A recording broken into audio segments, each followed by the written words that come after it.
சரித்திரத்தில் தான் பார்க்க முடியும். அது குர்ஆன்ல விரிவாக்க முடியாது, ஹதீஸ்ல விரிவாக்க முடியாது. சரித்திரம் ஒரு தனி கதை. தஹீனன் கஹீலா, அல்லாஹ்வின் ரசூல் தாஹா நபி ஸல்லல்லாஹு அலைஹி வஸல்லம் கண்ணிலே சுருமாயிடப்பட்டவர்களாக இருக்கிறார்கள், தலையிலே எண்ணெய் தேய்த்தவர்களாக இருக்கிறார்கள். ஆமினா எல்லாருக்கும் சொல்றாங்க இந்த ரெண்டையும் நான் செய்ய. எப்படி இருக்கும்? பார்த்தவர்களுக்கெல்லாம் சந்தோஷம், பிரமிச்சு போறாங்க, மகிழ்ச்சி ஆயிடுறாங்க. அவங்கள தூக்கி முத்துறதும் நுகர்றதும். அல்லாஹ் அக்பர், அல்லாஹ் ஒரு மாறுதல் செய்கிறார். கொஞ்ச நாள் இங்க பால் இருந்துறாங்க. அப்புறம் அந்த நாட்டு பழக்கம் பால் கொடுக்கிறதுக்கு செவிலி தாய்கிட்ட ஒப்படைக்கிறது. ஆனா உண்மையிலேயே ஒரு வகையில் அவங்க நம்ம விட எல்லாம் விசாலமானவங்களா தான் தெரியும். ஏன்னா நேற்று நான் ஒரு செய்தி சொன்ன, பொம்பளை பிள்ளைங்களை பொறுத்தவரையில அன்னைக்கு உள்ளவங்க வந்து பெண் குழந்தைகளை கொண்டாங்க. நாமளும் அதுல கொஞ்சம் அவங்களோட ரொம்ப விசேஷமான ஆள் இல்ல, அந்த வேலையை நம்ம ஆட்களும் செய்யறாங்க. ஆனா நம்ம விட அவங்க கொஞ்சம் கூடுதலா விசேஷமா தான் இருந்தாங்க. உலகத்துல பிறக்க வச்சு துன்யா வந்தக்குள்ள பார்த்துட்டு தான் மூத்தா போச்சு. இன்னைக்கு வயிற்றுக்குள்ள வச்சு இவன் மூத்தாக்கணும். அவனை விட ஒரு வகையில நம்மளுக்கு மோசமாயிட்டாங்களோ நினைக்க தோன்றுகிறது. இன்னொரு பக்கம் நாம சிந்தித்துக் கொண்டால், அன்றைக்கு செவிலி தாய்களை தேடுவாங்க. பால் கொடுக்கிறதுக்கு வெளியில இருந்து தாய்மார்களை கொண்டு வந்து அவங்களுக்கு கொஞ்சம் அதியாக்களை கொடுத்து பால் கொடுக்க செய்வாங்க. அது அரபு நாட்டில் எல்லா குடும்பத்திலையும். அதில் நபிகள் நாயகம் ஸல்லல்லாஹு அலைஹி வஸல்லம் விதிவிலக்கு கிடையாது. அல்லாஹ் அவங்கள ஒவ்வொரு காரியத்தையும் அல்லாஹ் தான் வழி நடத்துறான். அவங்களையும் இன்னொரு தாய்கிட்ட பால் குடிக்க வைக்கணுங்கிறது அல்லாஹ்வுடைய நாட்டமா இருந்துச்சு, அல்லாஹ்வுடைய நாட்டம். ஆனா இன்னைக்கு பாவம் நம்ம சீதேவிகள் எத்தனை பேர் பிள்ளைக்கு பால் கொடுக்கறது இல்லை. பாவம் அந்த பிள்ளை குட்டி பால் தான் குடிச்சுக்கிட்டு, டப்பா பால்.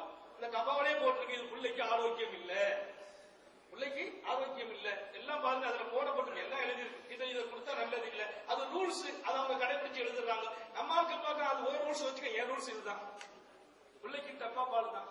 எத்தனையோ கணவன்மார்கள் மனைவிட்ட சொல்றாங்க, நீ பால் தான் கொடுப்பான, அந்த பாட்டில கொடுத்தா போதும். பாவம் அந்த பிள்ளைங்களுக்கு நோய் எதிர்ப்பு சக்தியை விலகினோம்.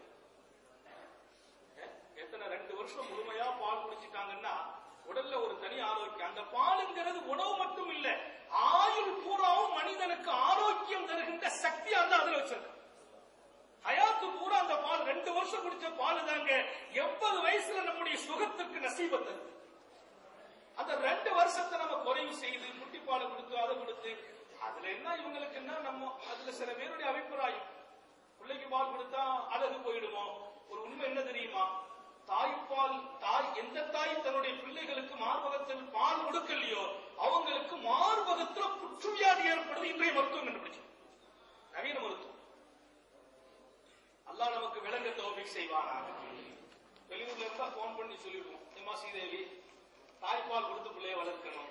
நாமெல்லாம் எல்லாரும் அப்படிதான் கொடுத்து வளர்ந்தோம். நவீன விஞ்ஞானம் வளர வளர மனிதர்களுடைய வாழ்க்கையில வித்தியாசம். அப்ப அன்னைக்கு அவங்க கொஞ்சம் விசேஷமானவங்க செவிலி தாய்களை தேடினாங்க. ஹலீமா சாதியான்னு ஒரு பெண்மணி, சாதியா கூட்டம் கொஞ்சம் பக்கத்துல, மக்காவுக்கு பக்கத்துல. அவங்க வாகனத்துல வர்றாங்க, எல்லாரும் வந்து பிள்ளை எடுத்த வரல, நீண்ட செய்தி. அதுல சில நுணுக்கம் மட்டும் இந்த சமுதாயம் தெரியும். இந்த பால் எடுத்து கொடுக்க வர்றாங்க, உள்ள வந்து அப்படியே தூக்குறாங்க. எல்லாரும் ஒவ்வொரு குழந்தைகள் எடுத்துட்டாங்க. ஹலீமா சாதியா மட்டும்தான் கடைசி. அவங்க வீட்டுக்காரங்களும் வந்திருக்காங்க. மக்காவோட குழந்தையே இல்லை, மக்காவுல குழந்தை இல்லை. எல்லா பிள்ளைகளையும் ஆட்கள் எடுத்துட்டு போயிட்டாங்க. என்ன காரணம்னா, கொஞ்சம் வசதியான பிள்ளைகளை எல்லாரும் எடுப்பாங்க. வசதியான பிள்ளைகளை எல்லாரும் எடுக்கிறாங்க.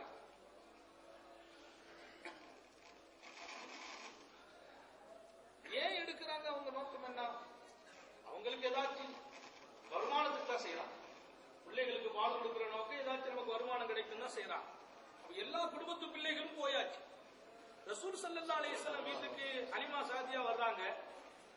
அந்த வரலாற்றை பாத்தீங்கன்னா அந்த அம்மா 7ஆவதா வந்தாங்க. ஆமினா சொல்றாங்க, உங்களுக்கு முந்தி 6 பேர் இந்த பிள்ளையை தூக்கி பார்த்துட்டு போயிட்டாங்க. எல்லாரும் வர்றாங்க, பிள்ளைய பாக்குறாங்க, அழகா இருக்குது. ஆனா பிள்ளை எத்தீம், பாப்பா கிடையாது. பாப்பா இல்லைன்னா யாரு கூலி தருவாங்க, வச்சுட்டு போயிடுறாங்க. ஆமினா சொல்றாங்க, நான் கவலைப்படல, நான் கவலைப்படல.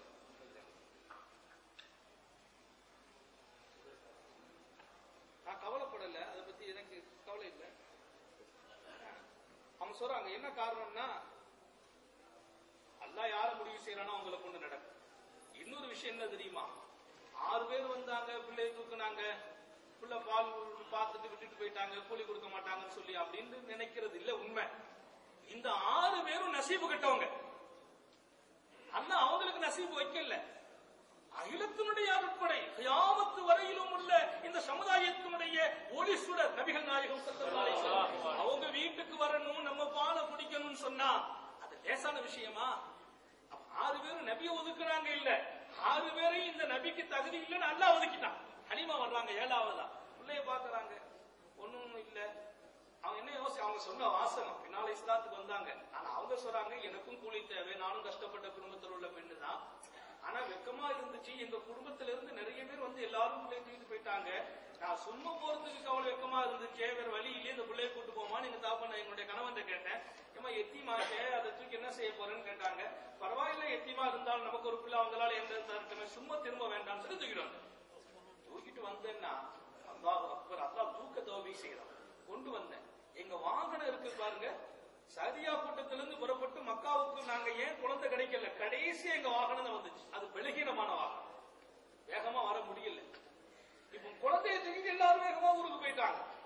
எங்க வாகனத்துல பால் இல்ல, எங்க சாதியா கூட்டத்துல எல்லாரும் வறுமையில இருக்கிறாங்க. அதனாலதான் எல்லாரும் வசதி குடும்பத்தை தேடினாங்க. நான் இந்த குழந்தையை தூக்கின வாகனத்துக்கு போன, அல்லாஹ் பரக்கத் செய்தான். வாகனத்துக்கிட்ட போன உடனே நான் அற்புதத்தை பார்த்தேன்.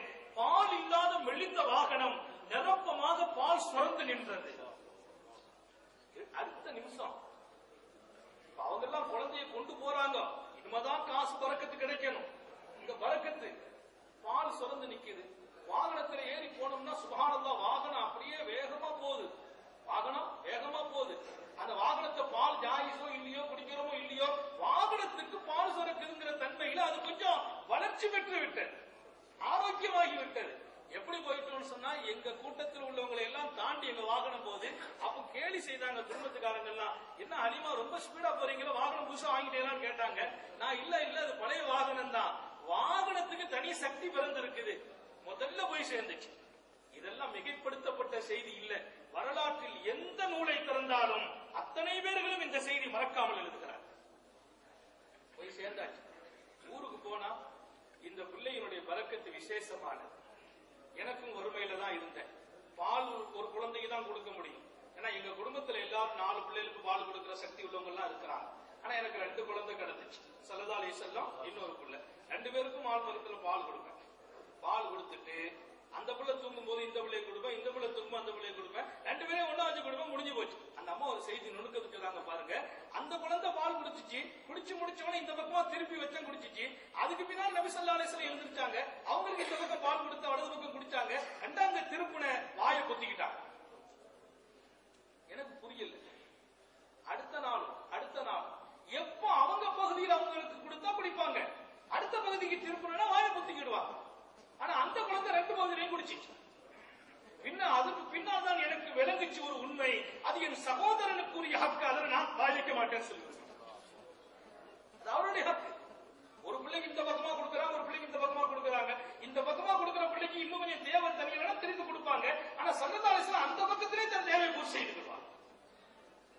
எங்க பிறக்கிற போது பால்குடி பருவத்திலேயே அல்லாஹ் தஆலா அவர்களின் வழியை இந்த உலகத்தில் ஹயாத்தாக்க விரும்புகிற நீதியை பால்குடி பருவத்திலேயே ஹயாத்தாக்குறார்.